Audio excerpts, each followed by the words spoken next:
ومن الناس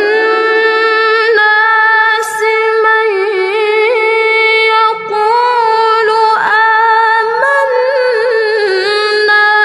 بالله وباليوم الآخر وما هم بمؤمنين.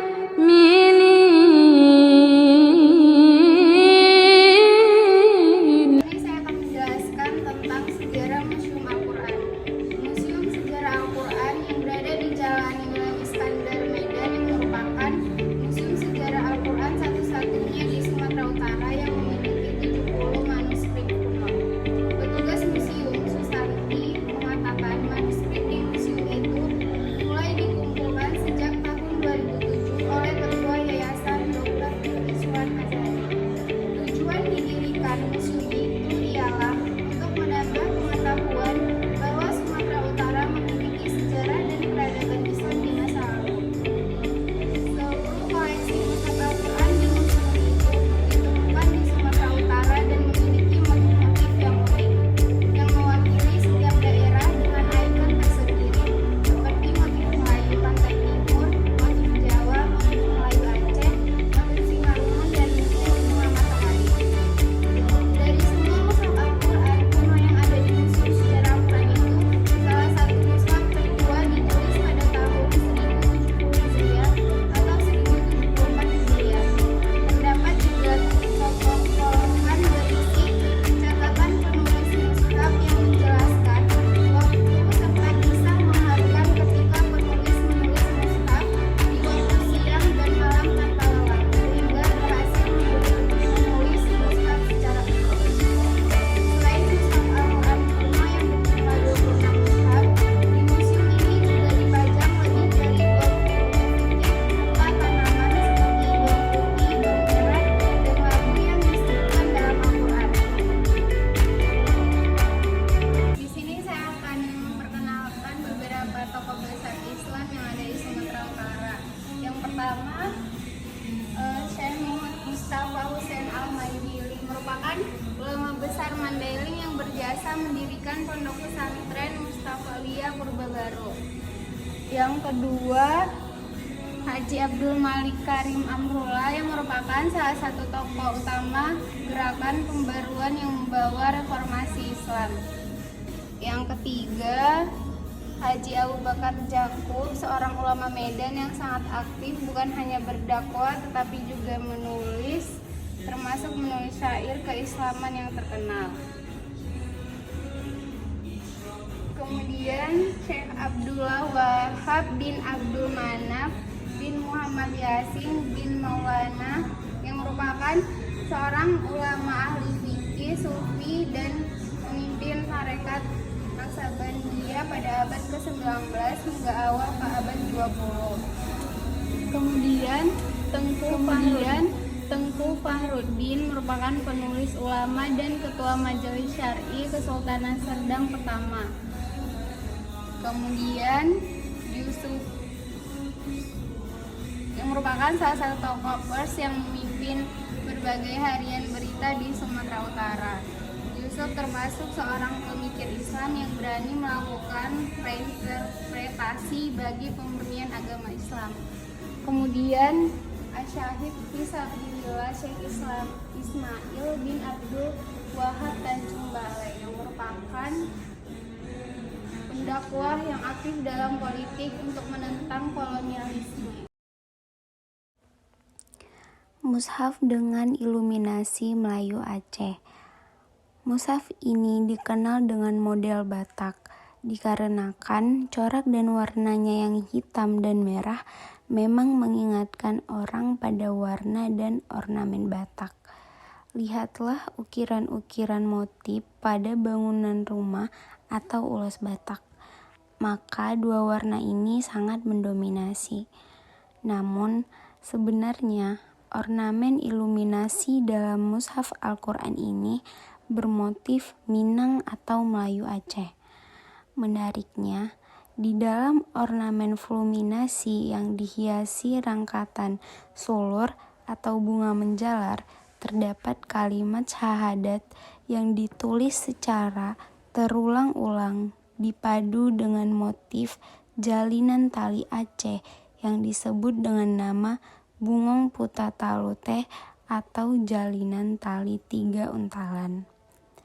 Keunikan lainnya, mushaf tulisan dengan setebal 456 halaman ini menggunakan gaya khotnas tapi juga cenderung gaya ijaz yang indah yang gaya tulisan tersebut biasa digunakan untuk menulis ijazah.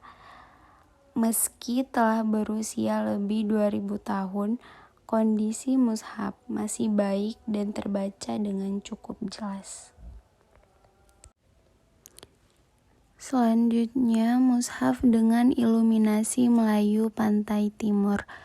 Mushaf Al-Quran kuno Sumatera Utara ini ditulis dengan ketekunan, ketelitian, dan keterampilan artistik yang menawan. Diperkirakan berusia lebih 2000 tahun.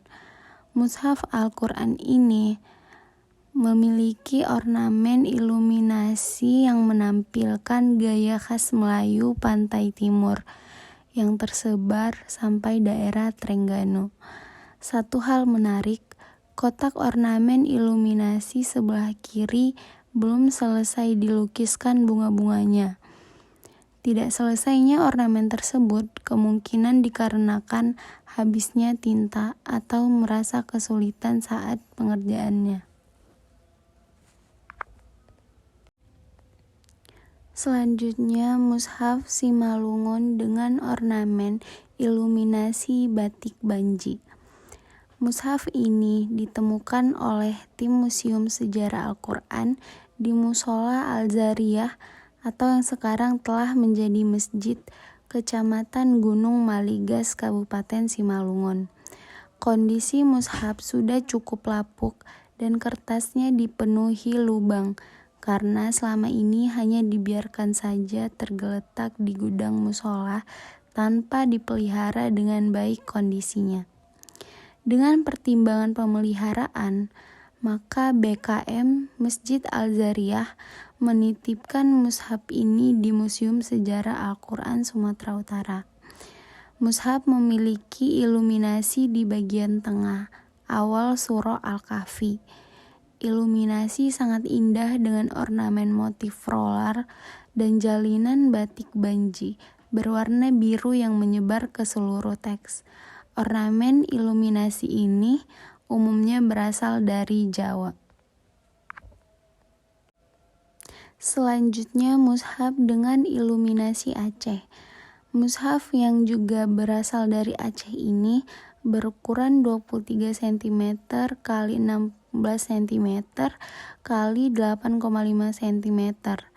Mushaf ini menggunakan kertas Eropa yang terdiri dari 860 halaman.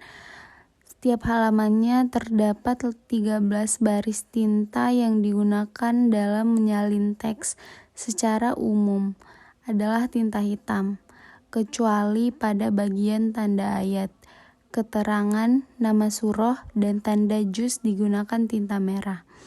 Iluminasi pada mushaf ini terdapat pada awal juz 16 dan akhir mushaf yang terletak di 2 surah, yaitu surah Al-Falaq dan surah An-Nas. Namun, iluminasi pada surah An-Nas sudah terkoyak. Selanjutnya, mushaf dengan iluminasi Jawa. Ukuran 33 cm x 21 cm x 3 cm. Terdapat 32 surah yang masih ada, dengan diawali oleh surah An-Nisa ayat 164 dan diakhiri dengan surah As-Saffat ayat 179, dan beberapa surah yang hilang beberapa isi ayatnya. Menggunakan kertas Eropa dengan watermark medalion bermahkota bertuliskan Concordia Reservation, menggunakan khotnas dan ras Imlak, tetapi ada beberapa bagian menggunakan ras Utsmani pada penulisan menggunakan tinta warna hitam, merah, hijau, dan kuning. Kemudian mushaf dengan iluminasi tumpal dan floral, ukuran 31 cm kali 20,5 cm kali 7 cm. Total halaman yang tersisa 576 halaman.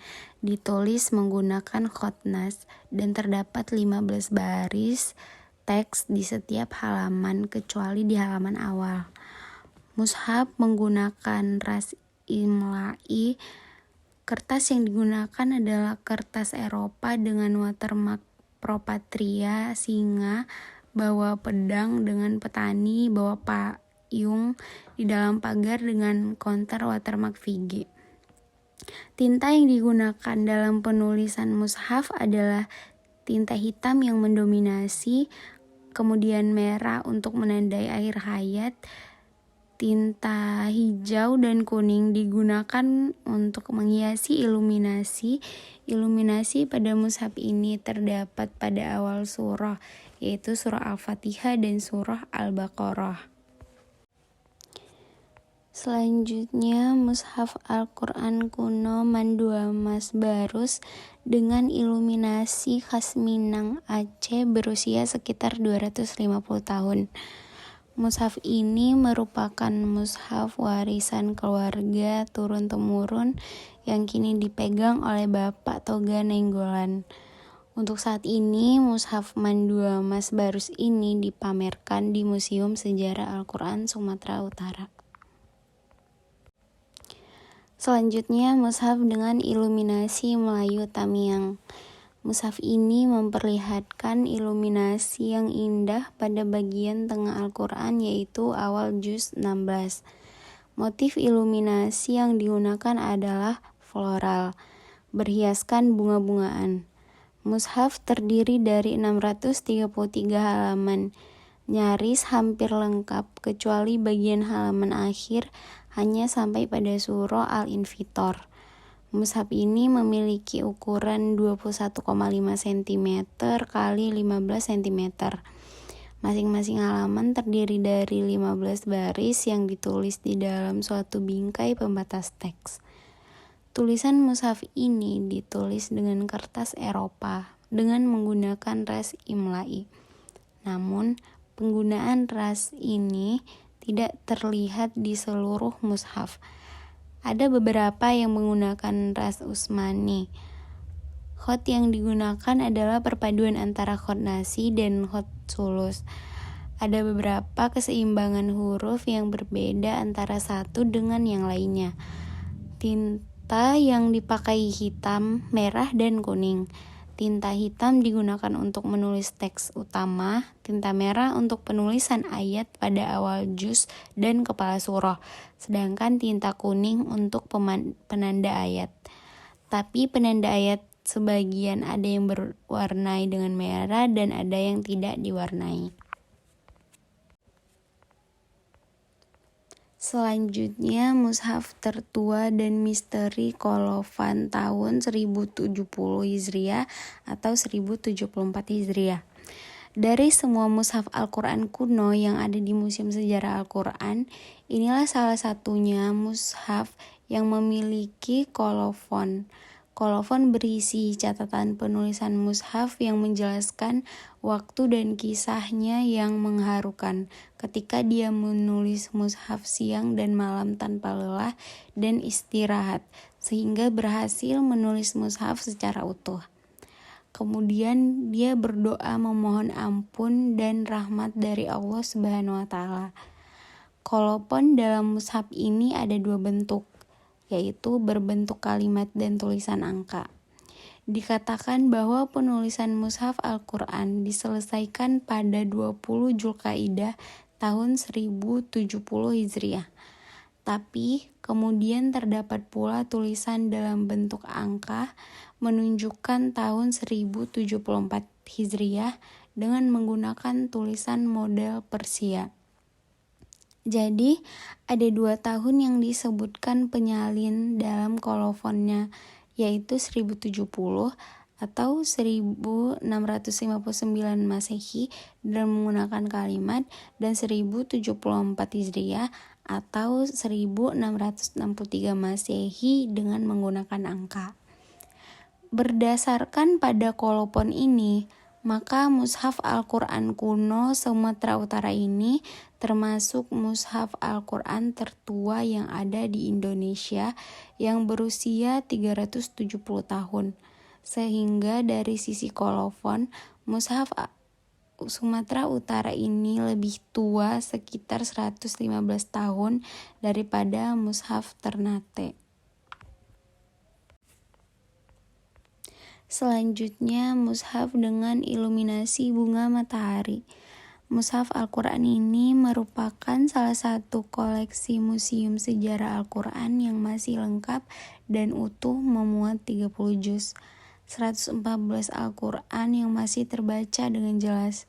Meskipun begitu, terdapat halaman-halaman kertasnya yang bolong seperti terbakar. Di awal akhir mushaf terdapat bait-bait doa.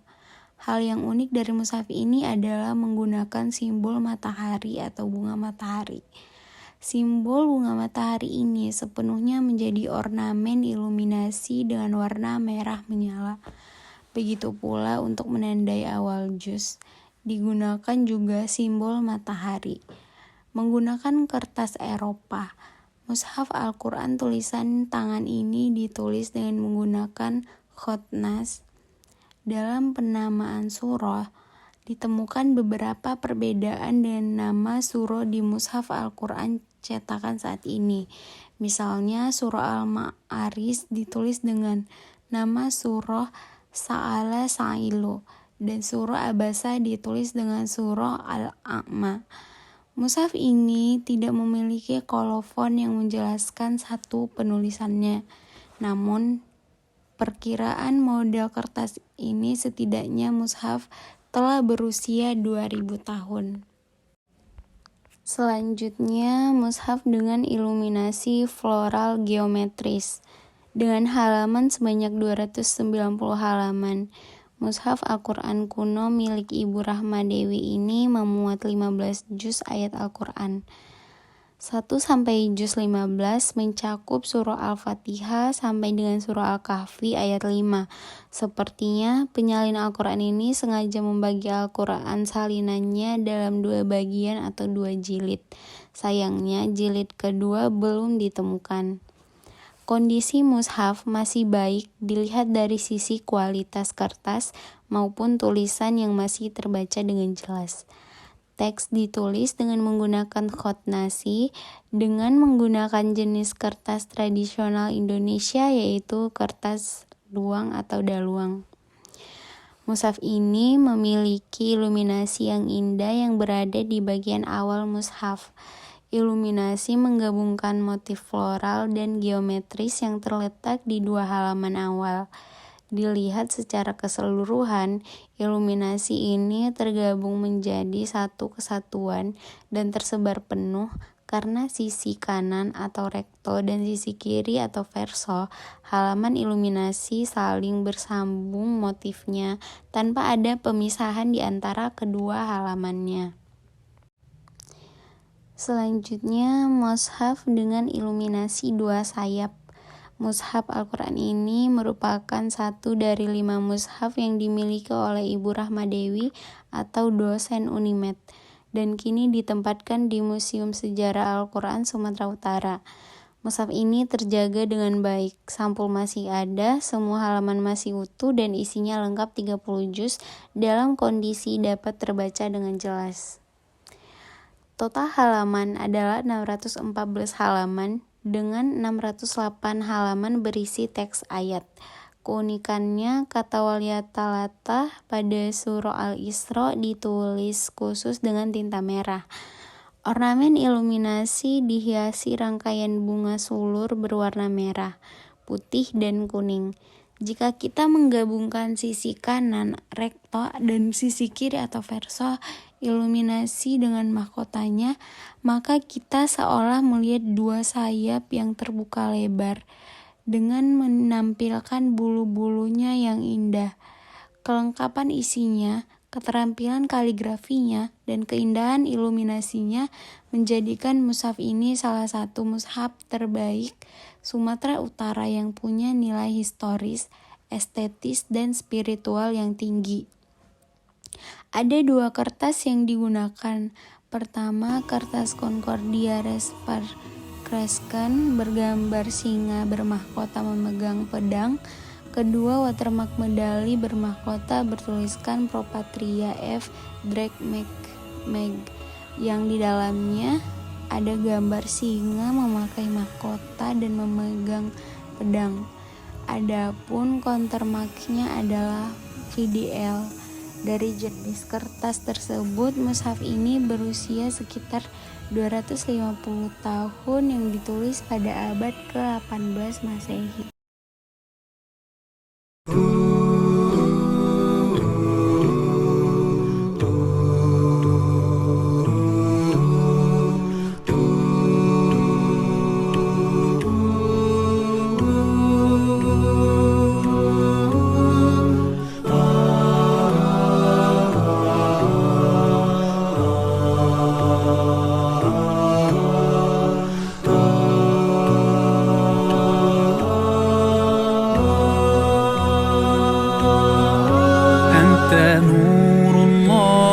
فجرا جئت بعد العسر يسرا ربنا أعلاك قدرا يا إمام الأنبياء أنت في الوجدان حي أنت للعينين ضي أنت عند الحوض ري أنت هاد وصفي يا حبيبي يا محمد يا نبي سلام عليك يا رسول سلام عليك يا حبيب سلام عليك صلوات الله عليك يا نبي سلام عليك يا رسول سلام عليك يا حبيب سلام عليك صلوات الله عليك